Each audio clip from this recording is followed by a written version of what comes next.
આપણે જોઈએ છીએ કે આપણું લક્ષ્ય શું છે, બધાને લાગુ પડે છે. વિદ્યાર્થી હોય, કોઈ વૃદ્ધ વ્યક્તિ હોય, કોઈ બાળક હોય, બધાને લક્ષ્ય લાગુ પડે છે.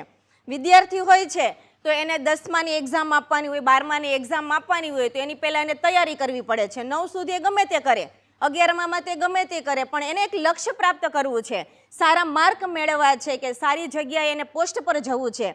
તો શું કરવું પડે કે એને લક્ષ્ય સાધવું પડે, એનું લક્ષ્ય ધ્યાનમાં રાખવું પડે. કોઈ વૃદ્ધ વ્યક્તિ છે તો એના પણ જીવનમાં એવું છે કે અત્યાર સુધી એને કશું જ કર્યું નથી, કોઈ સત્સંગમાં નથી ગયા, કોઈ ભક્તિ માર્ગ પર નથી ચાલ્યા, પણ કોઈ વ્યક્તિ એને અનુભવી મળી જાય અને પછી એને ભાન થાય, ખબર પડે કે મારે આ નથી કરવાનું ને શું કરવાનું છે, ત્યારથી એને શું કરવાનું છે, પાછું યુટર્ન લેવાનો છે, એટલે પાછું ત્યાંથી વળવાનું છે.